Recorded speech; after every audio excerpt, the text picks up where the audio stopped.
안녕하세요. 에너지 브리핑의 김채린입니다. 2026년에 해가 밝았습니다. 2026년은 육식갑자 중 병오년으로 붉은 말의 해입니다. 예부터 말은 멈추기보다 앞으로 나아가는 존재로 여겨졌고, 특히 붉은 말은 불의 기운을 지녀서 변화의 속도가 빠르고 전환의 흐름이 두드러지는 해를 상징해 왔습니다. 올해 에너지 환경 역시 익숙한 방식에서 벗어나서 새로운 국면을 맞이하고 있습니다. 에너지 브리핑은 2026년에도 에너지 이슈가 던지는 의미를 차분히 짚어보겠습니다. 2026년 첫 에너지 브리핑 지금 시작합니다.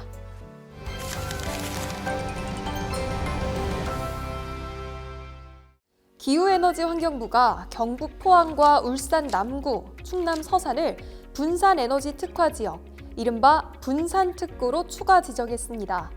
지난달에 에너지위원회에서 보류됐던 지역이 재심의를 거쳐서 최종 선정된 건데요.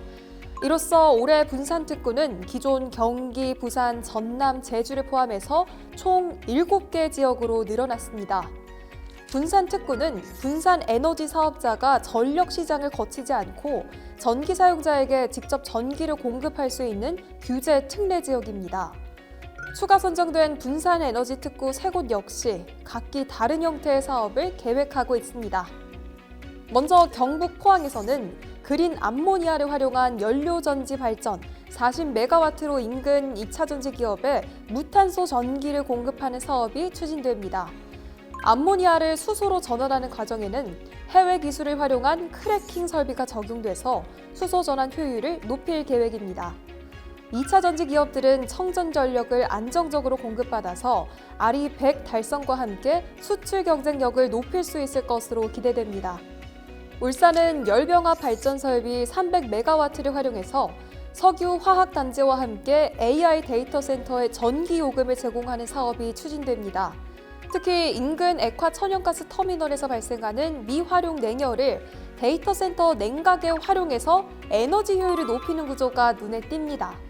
장기적으로는 재생에너지와 그린 수소 기반의 무탄소 전력으로 전환해서 탄소 배출을 줄일 계획입니다. 충남 서산 역시 열병합 발전 설비 300메가와트 규모를 통해서 석유 화학단지에 전력을 직접 공급하는 모델을 도입합니다. 여기서 발생하는 전력 판매 수익의 일부는 인근 마을의 태양광 보급과 노후 변압기 교체 지원에 활용됩니다. 정부의 지자체들은 분산에너지 특구 사업이 지역 발전에 새로운 동력이 될 것으로 기대하고 있습니다. 다만 이번 특구 사업은 다양한 시도를 통해서 실제 분산에너지 시장 조성이 가능한지의 여부를 점검하는 의미가 더 큰데요. 올해 처음으로 시행되는 분산에너지 특구법으로 우리나라 에너지 전환에 새로운 장이 펼쳐지게 될지 계속해서 지켜보겠습니다.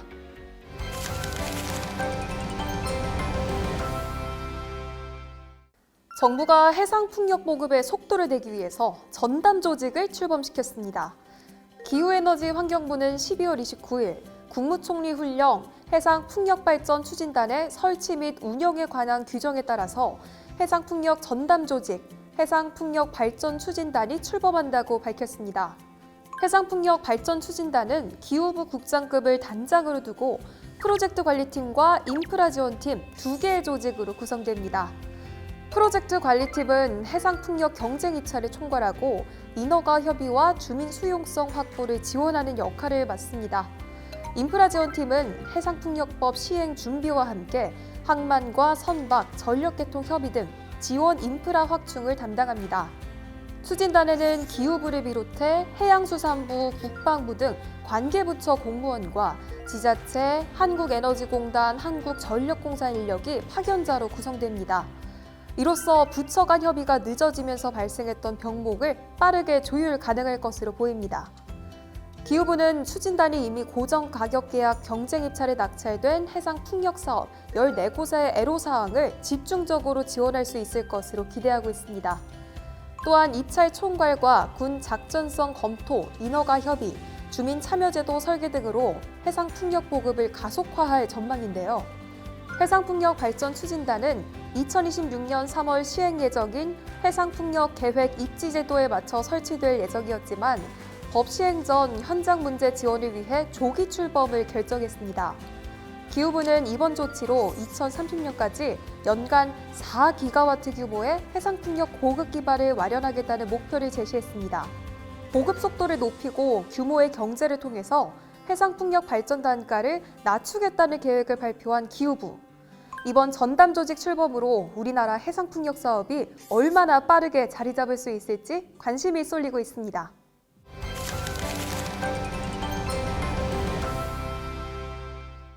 중국이 재생에너지 기술 혁신을 통해서 에너지 전환의 또 다른 단계를 열고 있습니다.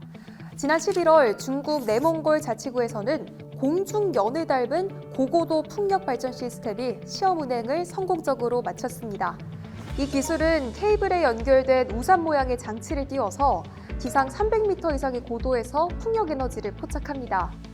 바람 에너지는 지상의 장비를 통해서 기계적 에너지로 변환된 뒤에 전기로 생산됩니다.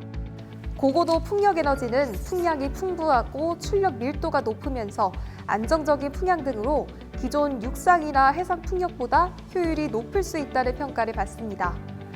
중국 에너지공학그룹 유한회사는 이 기술이 향후 풍력 산업화에 중요한 역할을 할 수 있다고 밝혔습니다. 2024년 한 해 동안 중국은 약 7,980만 킬로와트의 풍력 발전 용량을 추가하면서 전 세계 신규 설치량의 68% 이상을 차지했습니다. 2024년 말 기준 중국의 누적 풍력 설치 용량은 5억 2천만 킬로와트를 넘어서 전 세계 절반에 가까운 수준에 도달했습니다.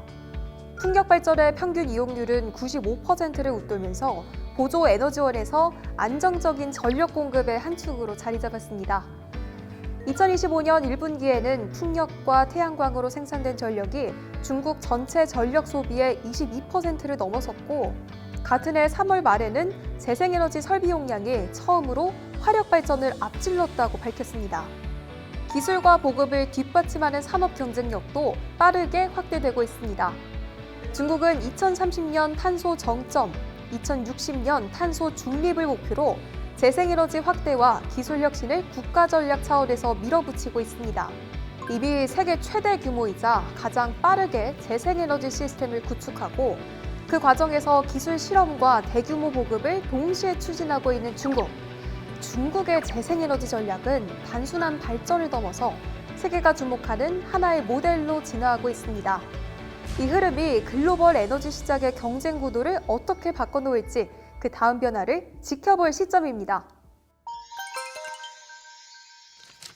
우리가 한때 상상했던 미래 도시의 모습이 조금씩 현실이 되어가고 있는 것 같습니다.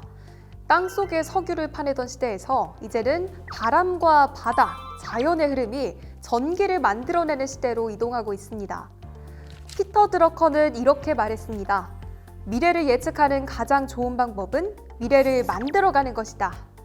앞으로의 에너지 미래는 우리가 예상한 모습일 수도 전혀 다른 장면일 수도 있습니다. 하지만 중요한 건 신재생 에너지는 단순한 연료 교체가 아니라 어떤 문명을 선택할 것인가에 대한 과제일지도 모릅니다. 사후 여러분, 앞으로 에너지는 우리가 예측한 모습으로 올까요? 아니면 지금은 상상조차 하지 못한 방식으로 세상을 바꿔놓게 될까요? 에너지 브리핑은 그 변화의 순간들을 계속해서 함께 짚어보겠습니다. 다음 브리핑에서 또 만나요.